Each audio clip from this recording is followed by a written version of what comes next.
Wow. How was that? I feel like you booked it. Did I book it? Yeah, that's a bookable moment right there. Thank you, honey. Thank Wow. you. Wow. You, what's that from? Owen Wilson? Oh, wow. Wow.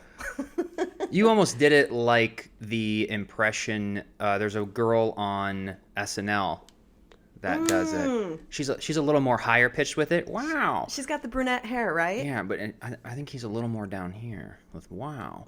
But I'm not on SNL and she is. So yeah, we were just doing our mid-roll ad reads before the podcast started because we were unaware if Benji was going to settle. He was kind of in a mood. He was licking, and we didn't want to get into the conversation. So we're like, let's do the mid-roll ads at the beginning. We usually do them at the end.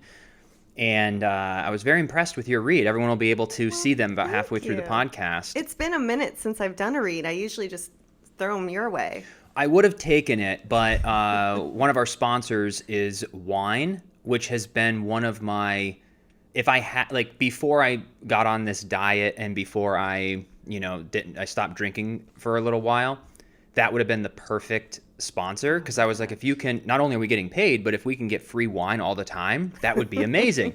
So it finally came around, but because you're the one drinking it and you have the experience, I just felt I couldn't do it because I didn't actually taste it, but you had a good experience. And I just get to watch you sample all the free wine, and I've been staying strong, 153 days, no big deal. Gosh. Well, you know what else cracked me up about this deal as well? They allow you to take a quiz to know what to send you wine-wise, and they give each host this amazing gift of 6 bottles of free wine. So I got to go as Freddie and take the quiz again. So they sent 12 bottles of wine for yours that's truly. Why. So we each got one? Yeah, but you're drinking all mine. If you're not drinking, I will gladly have yours and taste yours because you know your girl loves some vino. You do, and it's nice that you're able to relax and unwind and have a few glasses. But anyway, how would you like to start today's podcast? How about with the intro? Since we got a few requests, we were going to get rid of the intro and just hop into it, but we realized after 200 some episodes of the intro, people like it, makes you feel good. So here we go. Welcome everyone to the Freddie and Alyssa show. If you're new to the channel, be sure to subscribe, like, comment, all that fun YouTube stuff. If you're watching on Facebook and you want to like the page, that would be awesome. If you're listening on a platform like iTunes, hello out there. If you want to leave us a 5-star review because you think we deserve it, that would be amazing. We would really appreciate that. We've been putting out content now professionally for over 4 years. We're approaching our 4-year anniversary of the podcast. We can now start promoting that this April. Will be 4 years since our first episode ever, where I believe Christopher Sean was the guest, when we lived in Pasadena. So we've had 4 years, huh? Pasadena, Coldwater, Twin Eagles, and now our apartment. We've had 4 locations in 4 years. We even were in a hotel for a while, so a lot's happened. But and we went to the studio too. Don't forget for when it was Personal Growth Nation. Oh, even before that, yeah. So we've had many different variations of the show, and I really feel like we're continuing to evolve. And I just want to thank you all so much for tuning in every week and supporting us. And we're doing our best. We're trying some new things this year as well because we want to share a lot about what's going on in our lives. But we also want to get into news and pop culture, so we're trying to incorporate maybe some TikTok videos of like what's going viral, what people are talking about, and be able to comment on that. So there's many different things that we want to be able to talk about. So thank you for going along on this journey with us. And I think as we continue to be open and talking about our changes, I think you all appreciate that, and we appreciate it as well. So we had something kind of interesting happen to us today. I would say it's something that hasn't happened in a while solely because A, we don't really go anywhere. Yeah. And B, you always have a mask and a hat on anytime you go out, which I feel has really just helped everyone be incognito. I never run into anyone I know when I'm out because you always have your mask and your hat on. But today, I want to hear from your point of view, what happened? Where were we? Set the tone of the scene for me, sir. You're talking about when I got recognized, I'm assuming. We did a lot of errands today. You and I have been just on an errand extravaganza the past few weeks, taking care of things we needed to do, doing a little work, and we stopped for breakfast today at First Watch, and the waitress was very nice. And I remember going into it because we had a gift card for $100. And anytime I have a gift card, I'm always like, I just want to tip because the gift card was given to us. It's not even our money. So whatever we spend, the rest, I always want to tip. So I remember going to First Watch thinking to myself, I just really hope the server is at least really nice or above being nice because I want to leave them like a 40-50% tip. And so we sit down, the waitress comes over, and instantly she was above and beyond. Like, she seemed like she was appreciative of having a job, was friendly, was awesome, and I was instantly inside being like, great. She's not dreading being here. I can confidently give her a wonderful tip. So as we were ordering and doing all our stuff, we were, doing stories and just hanging out. I was making like a reel, and like we were just like goofing off, just having some fun. And then right when we're about to leave, she goes, "You look very familiar."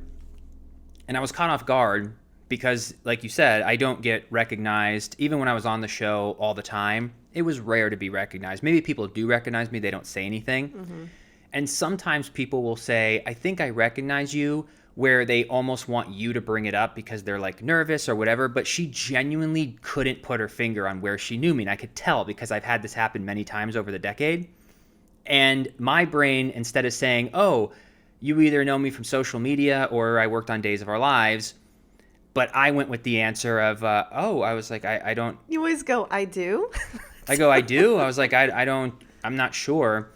And she just like kept looking and looking. And then you stepped in and you're like, "Do you watch soap operas?" And then you saw her eyes like, go, "Oh my God." She goes, "Days of Our Lives." She goes, and then she started like talking. She was super nice. She was, "I have to get a picture."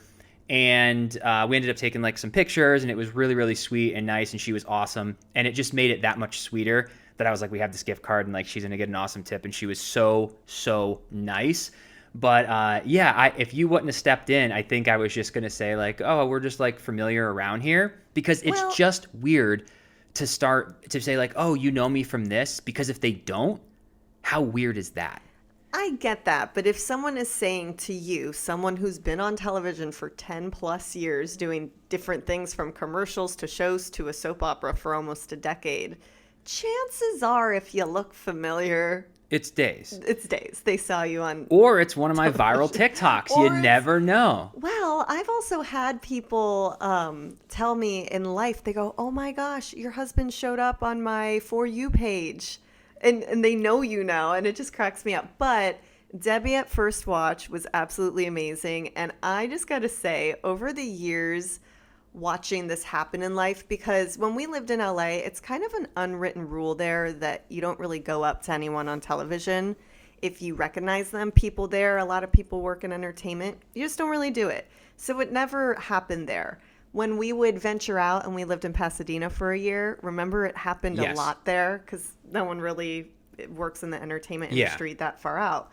So anytime we would travel during holidays, whatever it might have been, I would see things happen throughout the years. And it just always would make me crack up because you never, ever, ever will be like, "Oh yeah, Days of Our Lives, Sunny." You always are just like caught off guard. Just, "Oh, I do?" Really? And today, watching you two, there's kind of this awkward silence because she was trying to figure it out. You're like, "Oh, I do." And you're just kind of looking back at her. So I was like, "Do you watch soap operas?" You saved the day, yeah. And it was just so cute. And it was so sweet to watch her, the light bulb go off right when she really realized what it was. And she was just amazing. Oh, she was such a sweetheart. It's super nice. Like I've had just enough fame, if you want to call it, that it's surprising and it's really refreshing and it's a really good feeling because I'm not bombarded. It doesn't negatively impact my life like some mega celebrities where being recognized, they have to be in the mood. Mm-hmm. Like I'm always in the mood because it happens once every 6 months. Right. So I'm just like, "Oh, hey, yeah." But I try to just play it off more cool, But yeah, it's really, when you have a mask and a hat on, it's a 0% chance. Also, I think, I'm almost 40 pounds lighter. And I think when I had a beard and I was heavier, maybe I just didn't look like what people were used to on screen all those years. Well, and also too, today you were dressed up, you had your hair done. It was the very sunny look, if you will. Yeah. Because he was more of a polished, always in suits, more of like a businessman, wasn't he? I was polished. Yeah, you're right. Because especially my beard is not very long. Yeah. Like I'm gonna actually shave pretty soon. I've been shaving once a week again because Okay. I like to. I think the only reason I wanted a beard is because I was heavier and it made me feel better. I love you clean shaven. Got Yeah, well, thank such you. a beautiful little face. Show it off, baby. Show it off. Well, speaking of celebs, we just had Betty White's 100th birthday. Happy first heavenly birthday, Betty White. I think that was yesterday.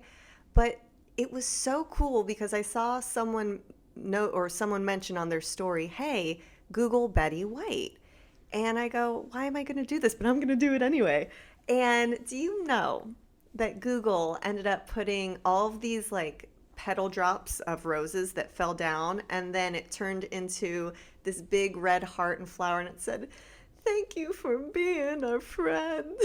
Oh my It really made me gosh. cry. And I go, that is so special. Because I went down kind of like a rabbit hole, and I did see one video that showed some of her favorite moments. I want to show you and get kind of your genuine reaction. She was such a gem.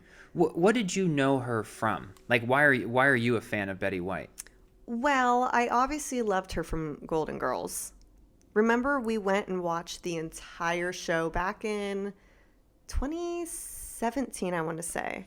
So that was the first time that I talked you into watching it because I grew up watching Golden Girls. With your I've seen every mom. episode I know. more than any other show ever created. Maybe Two and a Half Men. Okay. Two and a Half Men and Golden Girls, I have seen every episode five, Yep. 6 times. Yep. So I was a huge fan of Betty White from that. And then I just knew she was like a pop culture favorite. Of course. But you became a Well, fan of her, or did you know her I mean, from I other always stuff? knew who Betty White was growing up because I did watch Golden Girls, just not as much as, you did Yeah. growing up. And I always knew all of the women on that show were remarkably talented. Yeah. I mean, so fantastic. And then I feel like around 2007, I want to say, she kind of had her rebirth of fame. Remember, she was just everywhere, really famous. Everyone loved her. And I remember going to this one award show that she was at, and she got up there and she just gave this speech saying, I just can't believe this kind of happened again. She goes, I'm in my early 90s. And it's, she was just so famous. She was everywhere. Yeah. And she just was crushing it, working and just being hysterical and so funny. And so I always knew her from every little show that she'd do. But then you and I rewatched The Golden Girls, and we watched it all the way through. And she was just a true literal gem, if you will. Yeah. She was amazing, kind, funny, witty, talented, and she had decades and decades and decades in this business. It's very rare Yes. to be able, because I think a lot of people get there as they call 15 minutes of fame, or maybe you work a little bit, or even you're a big star, but you do that one thing and then no one ever sees you again. But for her to continue to be in the mainstream and everyone knows who she is. But yeah, the Golden Girls, for especially a guy, Yeah. to be able to watch that when I was as young as 17 or even younger, 15 when I was watching it with my mom, and still be able to watch it in my 30s and enjoy it, it kind of teaches you about writing and storytelling that you wouldn't think that a guy in his 20s or 30s could relate or enjoy watching divorced or widowed women in their 50s or 60s being in Miami Right. and doing all that. But it was so entertaining because of the characters and the story, and it's kind of a lesson to think about in writing. Like, how can that after all these years still be so good? Right. And it's the relationships, and it's the comedy, and it was the casting. And I remember they wanted Betty White as the character of Blanche. Really? Rue McCollum, I want to say her name is. And then they Yes. switched, and then she became the promiscuous one, and Rose, Betty White, became the one from where is she from? Back in St. Olaf. St. Olaf. We had this cow, and it had 3 legs, and his name was Henry. And back in St. Olaf, and then everyone's like, oh, God. Yes, I remember But she was that. originally wanted to be, they originally wanted to cast her as the promiscuous one. But they ended up swapping, and that was the happy accident. It seems like there was always a random story with every hit show or movie that there was something that was, like even Ashton Kutcher with that 70s show, he booked 2 pilots and he had to choose back then, and he chose that 70s show, and the other pilot that he passed on went 6 episodes and was canceled. Wow. Can you imagine picking the wrong one? Yeah. But he just picked the right one. Wow. But he probably felt it and knew it. I mean, that 70s show on paper sounds rad as heck. And his wife, they met, like it was his whole entire life. Interesting. That it was there. And I've told this story a million times of how I passed on the role of Sonny the first time, and they didn't find anyone, so I went back in. But it's like, it seems like there's always Kismet, it's meant to be. Something. Yeah. Wow. Well, I wanted to show you this before I forget because it was one of my absolute favorites. In honor of what would have been Betty White's 100th birthday, here are some of our favorite moments. What do you like to do in your free time? Oh, I like to do most anything, play with animals mostly, and vodka's kind of a hobby. And You work hard. You're in every movie. well, I'm such a whore. I can't say no. 90 years old. I was not expecting this. Let's put it that way. Just the way things have gone the last couple of years has been just fantastic. That's right. So I'm going to start lying about my age. I'm 45. You're 45. You should know When that. Betty White says she wants a cup of coffee, you get her a cup of coffee. You ab-crunching jackass. For some reason, I felt William Shatner come over me. Right. Which happened. Oh, I wish all the I time. could say If the someone, same. Oh my Like, God. she just is a national treasure. She was so quick and It was sharp. the timing. Impeccable timing. Unbelievable. I love the Ryan Reynolds one.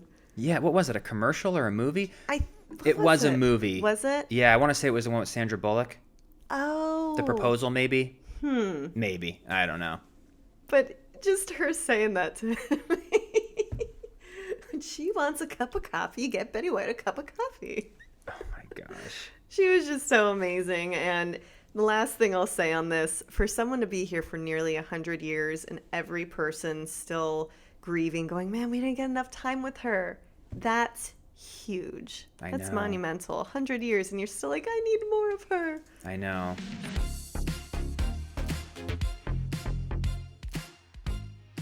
Today's episode is sponsored by Truebill. How many free trial subscriptions end up costing you hundreds, if not thousands of dollars long after forgetting to cancel? Fight back against scammy subscriptions with Truebill. Truebill's the new app that helps you identify and stop paying for subscriptions you don't need, want, or simply forgot about. On average, people save up to $720 a year with Truebill.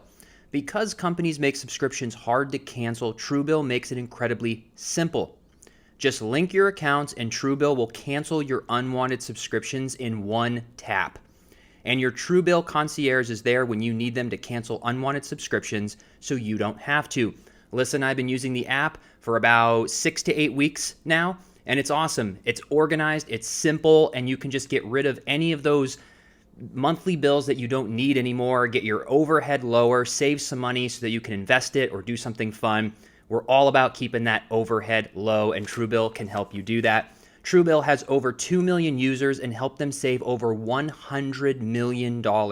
Like Matthew B., who says, in a matter of seconds, I saved $660 for the year on my DirecTV bill, saved $120 for the year on my Sirius XM bill, and saved $840 a year on car insurance. Don't fall for subscription scams. Start canceling today at truebill.com/Freddie and Alyssa. Go right now, truebill.com/Freddie and Alyssa. It could save you thousands a year.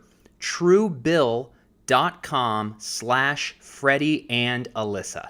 Let's chat wine, y'all. Today's episode is brought to you by Firstleaf Wine Club. Y'all know I love my wine, and I love exploring new wines. However, I'm not always sure what to get. I don't want to be disappointed, you know? That is why I love Firstleaf Wine Club. They remove all the guesswork, doing all the hard work to discover great wines so I can just enjoy them. Firstleaf winemakers sample 10,000 wines a year across 5 continents and 12 countries and select only the best bottles for the club. They also create a custom wine print for each member, which maps their vast portfolio of wines to each person's unique taste preferences once you take their 5-minute quiz. There are no contracts or cancellation fees, and if you're not happy with a wine you receive, Firstleaf will give you a credit towards your next shipment for a risk-free way to explore an endless array of world-class wine. So last night, I actually really wanted some white wine with my dinner, and I was like, what should I pair it with? Well, I ended up pairing it with a Sauvignon Blanc from Color Wash. It had hints of guava and grapefruit, and it was so good. If it weren't for Firstleaf, I would have never known to have purchased it. So join today and you'll get 6 bottles of wine for $29.95 with free shipping. Go to tryfirstleaf.com/Freddie Alyssa. That's tryfirstleaf.com/Freddie Alyssa for 6 bottles of wine for $29.95 with free shipping. Here's a toast to first. May you enjoy with the people you love from the first sip to the last. Try firstleaf.com/Freddie Alyssa. That's how you leave a legacy, though. She'll be here forever. It's the same thing on TikTok when I see Kobe Bryant. You know, you think about, and that's why I know we talk about creating content like till we're blue in the face, but even if it's not a business or even if you're not interested in it in a full capacity, how cool is it though that because someone like Kobe was in the spotlight and was forced to be in interviews, that you can have endless reminders. It almost feels like Kobe's still here because my feed every 50 videos is a Kobe clip from an interview, and it's almost like he's still here. Yep. And that's what I keep thinking about us. Like, we haven't even been able to comprehend yet what it's going to be like when our grandkids could sit and binge for months at a time every podcast, every clip we've ever done, and really get to know us. Right. Because we're like, I cannot really get to know my great grandparents. You can only hear some stories, but then it's also passed down, so you're losing some of it. But we don't know anything about our ancestry, like in a deep, detailed level. Like, where did our grandparents meet? Yes. Where were they born? What were they like? Yes. What did they do for work? Yes. What was their favorite meal? Yes. What made them laugh? Yes. But to be able to be a fly on the wall and watch a conversation, like if I could have seen even my grandma and grandpa when they first met and were first starting their life together as husband and wife, if I could have just seen one conversation of them sitting, that would have been so cool. Yeah. But then it'll become normal. Yeah. Then it's going to make you realize, well, how many people just aren't going to care? Like, after a few generations, like, I don't care.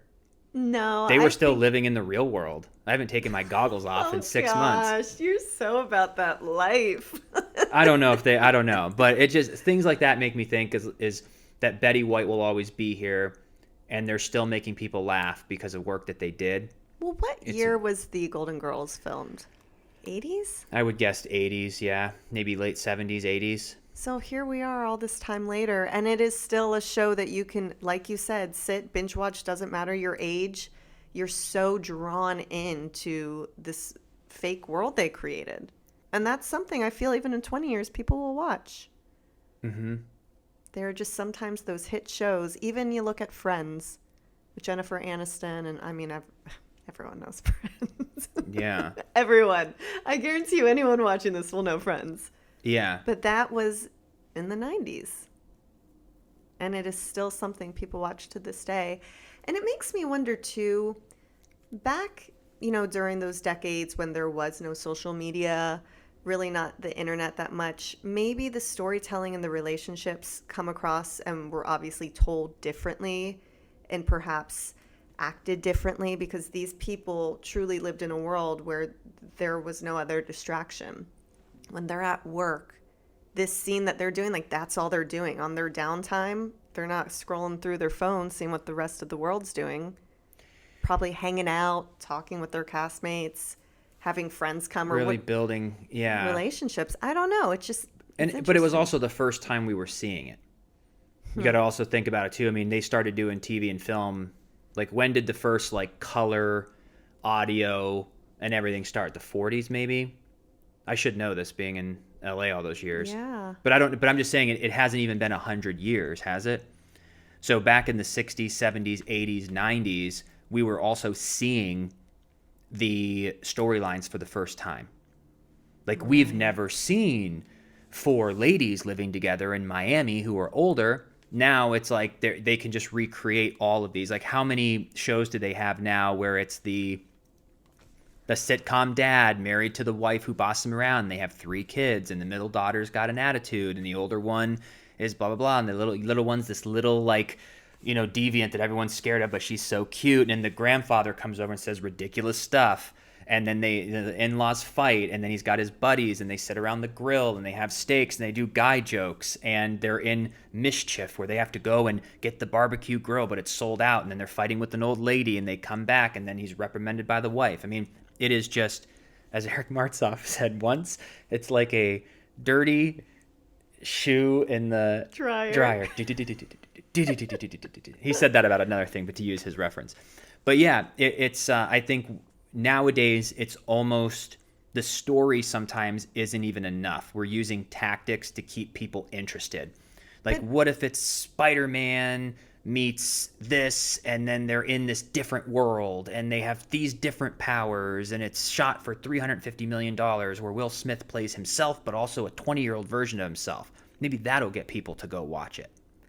But I also, too, am very interested in, especially what you think about this. Not only do they have similar storylines, like you just very well described, but now they are redoing and remaking classics. They did Saved by the Bell. Now they're doing The Fresh Prince of Bel-Air. Now, mind you, Will Smith is producing it, but I watched the trailer, and it's more of a drama, but it has the same characters. There's a new kid playing Will Smith, the same Carlton, you know, a sister. What was the sister's name? Ashley. Like, they have all these new characters recast, but it's like, why are you touching a classic? Because this trailer, it's not a comedy. When you watch Fresh Prince of Bel-Air, it was a 30-minute comedy. That's what you were tuning in for. They did live performances on their set. You know what I mean? Like, that was so special. This feels more like a CW primetime drama, which I'm like, why you even got to touch it? I mean, you know what? It's like, you can give it a shot, and we can be proven wrong.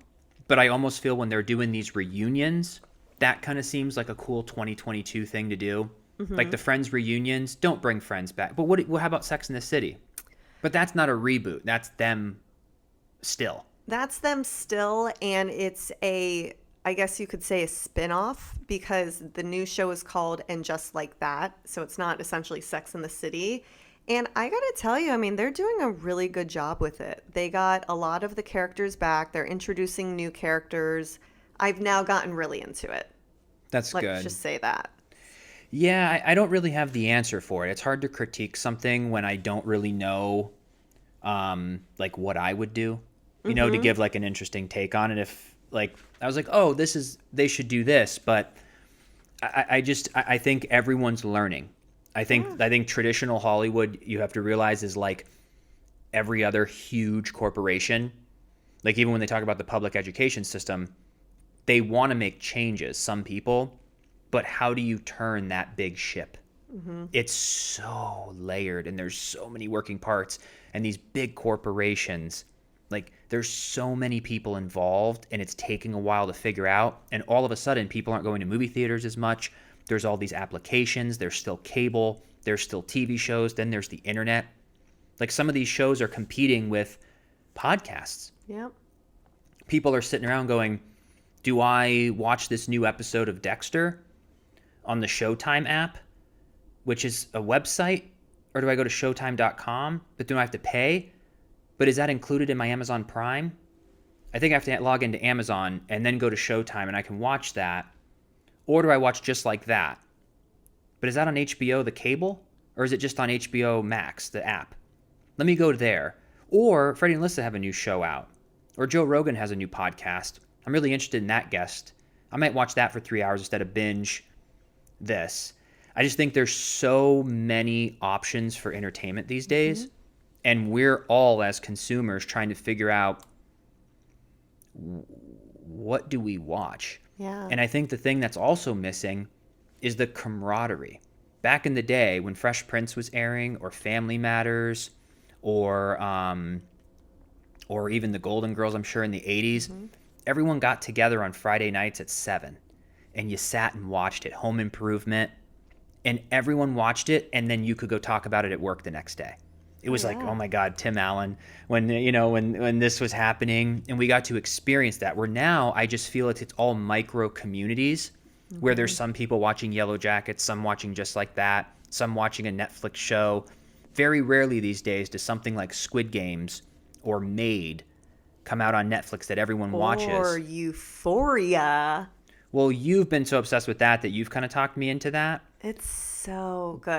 But before you talk about, because I know you love that, but to finish what I'm basically saying is that I think the industry and everyone's trying to figure out, how do we make all this content but be okay with like the new numbers? Because if they can balance out, where if we can make this show for cheaper, or because I think I even heard Tim Dillon say that there's about 500 scripted shows. Wow. There was 500 scripted shows in 2021 across all networks. You have to remember too, TBS, USA, AMC, then AMC Plus, then you have the HBO, the Showtime, you have all the apps, all the channels. Makes it sound good for actors. But man, there's got to be tons of roles. Yeah, but then also I'm sure a lot of shows get canceled. Because of the expectation. Of course. You have to, even Yellow Jackets, watch 7 episodes, and I binged them. And then now that they've been coming out week by week, I haven't watched it, and there's probably like 4, and I just don't care. I cared so much. Well, you're also into a new show right now. Well, I'm into Blacklist, but it's just there's so much, and I think, and this is a good segue into Euphoria for you, where when you were talking about Euphoria being such an art piece, I almost think like art, great storytelling is what's going to attract people to the art form of acting and storytelling. But I think entertainment, mindless entertainment, laughing, comedy, if it's just kind of popcorny, you're going against Instagram Reels and TikTok for entertainment. I go to those for entertainment, a quick hit of like, ha ha ha, I'm moving around, and I get to see something about this, something about that. Rather, let me just throw on some 21-minute sitcom that I've seen in different variations. Yeah. But if there's an art piece like Squid Games, or what you're saying about Euphoria, you can actually get lost in it because it's actual art. And I think maybe that's what in the 80s and 90s and early 2000s was what it was. And now I almost feel like a lot of the shows and movies have turned into a straight business where it's dollars in, dollars out. Yep. And let's just plug in the people who they know will bring ticket sales. And they're like, this is a good enough story. Just have someone shirtless, just have like something big and fast, have some new cool technology, and try to make our money and sell it overseas. Where I appreciate like the Shia LaBeouf movies. I think Euphoria I'm going to love. But anyway, what were you saying about Euphoria? Well, no. So back when we were in high school, I always would remember if there was, like you said, a show on, everyone's talking about the next day. And especially live events. When the VMAs were on the next day, everyone in school was like, did you see what Britney Spears was wearing? Oh my God. You know, you're always talking about it. And it had been a very long time since I had felt that community. But with Euphoria, this is what's interesting. So it just started season 2 weeks ago. It is on HBO Max, which apparently is just turning out the shows I love, because Sex and the City's, I mean, it's HBO Max. Curb Your Enthusiasm, all of them. They have everything. But they also have Euphoria. So I go, okay, let me binge season 1. And Euphoria was very different than most shows I would like, because I don't traditionally turn to dramas right away. I usually like stuff that's just lighthearted, fun, whatever. Rom-com to the max. I love that. But I had heard so much about it, so I said, let's give it a go. And it just hooks you because, like I said, it's an art form. It's all about these high schoolers, but it is like a darker side, drugs, sex, you get the idea. But Yeah. it's just really artsy, and they deal with a lot of issues. But anytime season 2, there's an episode, it's every Sunday at 9. Anytime 9 p.m. rolls around, if you go to Twitter, Euphoria is trending, and you can see everyone commentating every scene, everything that you would have done back in the day when you were at school the next day going, oh, did you see that outfit? Or, oh, did you see what happened here? You're getting it in real time on Twitter, but people are funny. It is just interesting to see all these viewpoints from all over the world, not just your little friend group, Yeah. So every Sunday, I look so forward to watching it. And then I go right on Twitter when I'm done, because the way they're doing season 2, every episode, when it ends, you're like, what's next? They just really are crushing it. And so I just get such joy in going to Twitter. Here I am, this woman in my 30s, loving this high school show. But it's because it's just done really, really cool. And the other thing I found out, there's this character named Fez, and he plays a drug dealer.